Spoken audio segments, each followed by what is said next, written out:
What up, and welcome back to Boring Reviews. Jodi here. Nick here. And what today, are you looking at? I was just making sure you were, I don't know, I saw it moving out of the corner of my eye. It's called breathing in and then out. What hat are you wearing? Man, you see that? She looked at me and gave me a, eh. If I had $1 for every look I got from the opposite sex that looked just like that look, I'd be a very rich man. This is the Seattle Orcas. This is Major League Cricket. It's a new cricket association here in America. And this was a hat given to me by Mr. Gabe. Got it for free going to the finals match in Texas. Very cool, very cool. I was like, I just haven't seen it. I don't know. I don't even root for this team, but I like this hat. I'm not going to lie. Yeah. I mean, got a mean looking whale with Orca. red eyes. Killer whale. Orca. So it's a whale. Okay, we are reacting to another Sarah Millican. Nick, which one are we reacting to? Buying a house. Bleh. Honestly, not to make a joke, but to be serious for a second, buying a house, owning a house was like one of my main life dreams. Like, I remember being younger and, you know, you don't have any money when you're a kid, obviously, or you're going to work and making $100 every 2 weeks at Domino's Pizza or whatever. And I remember thinking to myself, I can't even afford a car. How am I ever going to afford a house? And all the different, you know, there's so many components to a house that are so expensive that it was always just that dream. And so now that we own our own home, and you say you own a home, but you're still paying the mortgage, so you don't really fully own it, but it's in our name. It's a big accomplishment, so I'm excited for this video. I'm sure she's not going to talk about her accomplishment, but maybe some jokes about the issues that come with owning a home. I have no idea. That, or maybe like in partners and like trying to find a home that you both agree on.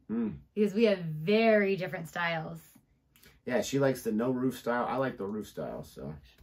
No, I like it to be light, bright, like white walls or like a soft gray walls. Light color furniture. Like, I just want it to be open and bright, and you like the dark wood and the death and the dye and the depressed. And yet, which of us was gothic a few weeks ago? I wonder who that Oh my was. gosh, I was practicing out a costume. Okay, with that being said, don't forget to like and subscribe and hit that notification bell, especially if you want more of our banter. If you're not paying attention, well, then you're missing out on our marriage, because this is not an act. This is us at the dinner table. I think it is an act. I'm a very pleasant person. You say that you're grumpy all the time. I rarely am sarcastic. I'm very serious, somewhat playful, never grumpy. Here we go. Oh, who's that man? Okay, Sarah, you're starting a few seconds too early. Here we go again. But I discovered something about myself recently that I did not know. I discovered that I am a workaholic. Haven't always been a workaholic. I think it's much easier to be a workaholic when you love your job, which I do. But before this, when I had a proper job and I worked in an office Monday to Friday, I was not a workaholic. I was very happy at 5 o'clock to go, bye, the lot of you. But I read an article about workaholics by a man called Oliver Berkman, and he said people are workaholics for one of two reasons. Either they're hiding away from something at home, or they have nothing else going on in their lives. And I realised quite sadly that I fell into the latter category. I had my job, but I didn't really do or have anything else. One of the remedies he suggested to fix... I'd like to beg to differ, because I'm a workaholic, got tons to do at home, and I love my life. So. Hiding away from doing certain chores. Oh, yeah, we could take that one. Her necklace right there. I know I think it's one of those like name necklaces or whatever, but it's throwing me off because it seems like it's almost like a top strap of a shirt that like opens up right here. And it's just like, I know it's not what it is, but if that's what it was, it'd be like such a weird jacket to wear over like a top strap shirt. What if it's like holding her jacket together? I don't know. I'll have to look it up. I wasn't paying attention. I had my job, but I didn't really do or have anything else. Homestead? One of the remedies he suggested to fix this, he said, actively create meaning elsewhere. And that's what I decided to do over the last 12 months, and that is what my show is about. Now, the first thing I decided to do, I decided to buy a house. I'd lived in the same rented city centre flat in Manchester for the last 6 years, and I really wanted somewhere. I wanted a house. I wanted to settle down. I wanted a house mostly because I'd lived in flats for 16 years, and I really missed going upstairs to bed. Not through the kitchen. Upstairs to bed. But I was sitting only a few weeks ago, quite smugly, upstairs in bed, thinking, this is the life. I've arrived. I'm upstairs in bed. And then I thought, shit, now I've got to go downstairs for food. Oh, my. But what I wanted was somewhere that makes me feel the same way my parents' house makes me feel. They've lived in the same house since they got married 47 years ago. It's a long time. Exactly, and this is what I wanted. I wanted somewhere that I could build memory after memory after memory. Now, I was there sort of late summer last year with my sister, the four of us just sitting around with cups of tea around the kitchen table, putting the world to rights. It was lovely. And at the exact same moment, my sister and I both heard the ice cream man. And it was like no time had passed. No words were exchanged between my sister and I. She shot me a look that said, "Do you want one?" And I shot back a look that said, "Of course I f***ing do." She picked up her purse and she ran out of the house. When she came back in, she told me there'd be no children anywhere near the ice cream man, just a 44-year-old woman running towards it. He'd started to pull away. She had to flag him down. And as she flagged him down, he shouted out of the window, "Come on, missus, you can do it." She came back in with 3 ice creams, one for me, one for her, and one for me dad, because my mum doesn't really like sweet things. And she said, "Where's Dad gone?" Because my dad was no longer in the room. I said, "He's gone to the toilet." Now, I don't know what your dads are like, but my dad can lose a good 20 minutes, half an hour in there. So she started to sort of lick her ice cream and kind of tidy his, do you know what I mean? Licking hers normally, but then spinning this one round. She was like a machine, licking and tidying, licking and tidying, licking and tidying. This one started to get quite small, and I said, "Oh, that's not fair on Dad." And she said, "Well, what do you want me to do about it?" I said, "I think you should take it to him while he's on the toilet." No. And Is she that said, the "If story I'm we go?" going, you're coming with us. So we go upstairs together. Mum and Dad's toilet is separate from their bathroom. And I said to my sister, "Before you go any further, you must promise me one thing." She said, "What's that?" I said, "You must promise me that when you open that door, you keep your eyes tight shut, because you will never be able to unsee what you are about to say." She promised. She knocked on the door. My dad said, "Come in," like it was an office. I love it. And with her eyes tight shut, she opened the door and handed in an ice cream. And my dad said, "I cannot take that." And we thought, quite rightly, because eating ice cream while you're doing this shit is disgusting, isn't it? But my dad said, "I'm reading the paper, my hands are full."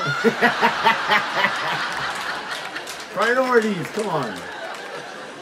But my parents have always lived near a park, and I'd always been able to see a tree out of my bedroom window, so that became another...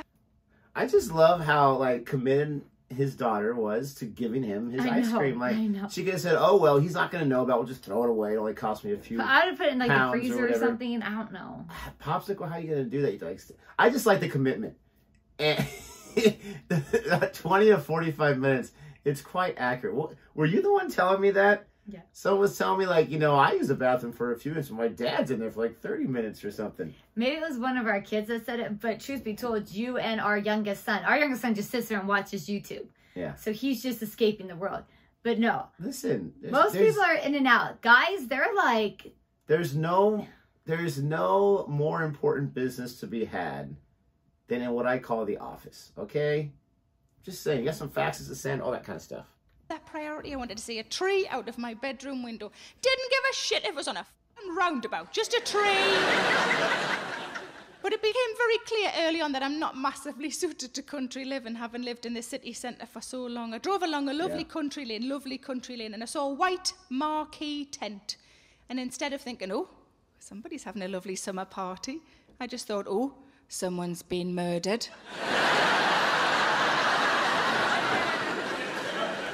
One of the houses I looked at was owned by a couple who were getting divorced. It was very sad. And it was the husband who was showing me around. And I'd realised what was going on straight away, and I decided just to go through it very quickly because it was clearly painful for both of them. Now, I don't know if you've ever been shown around a house or have shown somebody around your house, but there's a degree of stating the obvious involved, isn't there, when they say things like, "This is the kitchen." I know. I mean, I call it the biscuit room, but whatever. "This is the living room." Yeah, it's another biscuit room. He took me upstairs to a closed door and he said, "This is the master bedroom." I said, "Great." He said, "I'd love to show you in there, but I can't." I said, "Oh, why not?" He said, "I can't show you in there because there's a lady crying in there." Which is sad, but also quite an unusual way of describing his wife when potentially he's the reason she's crying in the fucking first place. But I said to him, "Look, I'm divorced myself. I understand what you're going through. I know that this is horrible for both of you and you just want to get it over and done with so you can both move on with your lives independently. I understand. You have my total sympathy. You really do." also know that you can cry in the bathroom, so move her. Yep. Wow. You got a house I gotta buy. Come on. Now, the house I looked at was owned by a really posh lady, so I already hated her. That's terrible, isn't it? I'm not supposed to hate anybody. I only hate posh twats. It's fine. I was going to say, have we got a name? But I've just remembered where I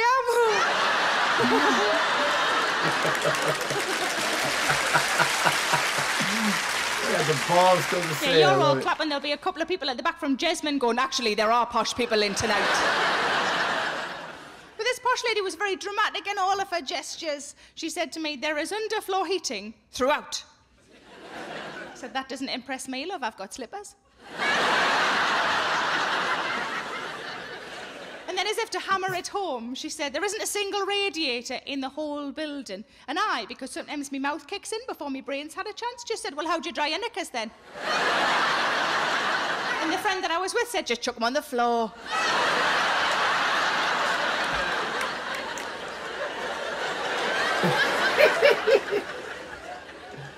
But I found a house that I liked and I got a survey done and the survey came back and it meant nothing to me at all. But luckily I've got a friend who's a builder and he said, let me have a look at it and I'll put it into layman's terms for you. I said, smashing. Now give us a cheer if you own your own home. Give us a cheer if you rent. See, up until this point, I'd only ever rented, and I think there are phrases that mean nothing to those of us who rent that the rest of you understand. Because my friend, the builder, said, there is one thing you will need. I said, oh yeah, what's that? He said, you'll need a damp-proof course. And I genuinely said, I haven't got time to go to college.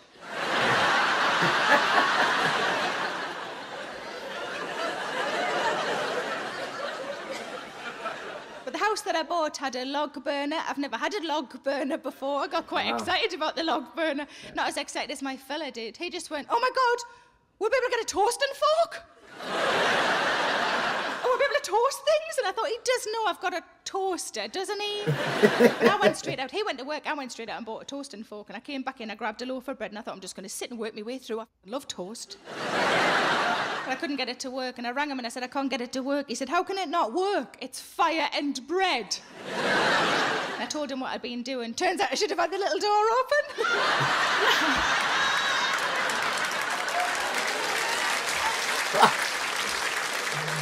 I might as well have been lying slices of bread on top of me radiators. Yeah. Are in amongst me knickers on the underfloor heating. Oh, you're right, that's probably too much yeast altogether, isn't it?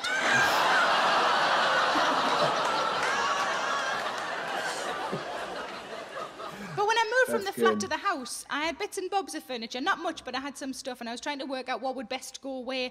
And I said to me fella, God, I wish I had a tape measure. He said, what do you need a tape measure for? I said, I just want to know if that unit will fit in that alcove. And he said, well, I can sort that out for you. I said, I don't want you to move it. He said, no, I can work it out for you. And I said, have you got a tape measure? He said, no, but I've just got like an instinct about these things. And I thought, instinct. Let's have a look at your instinct, pet. And I said, go on then. So this is genuinely what he did. He went like this. Yep. Here we go. Hands spread. Oh, no, he's doing it by feet measures. Oh, no. Yep.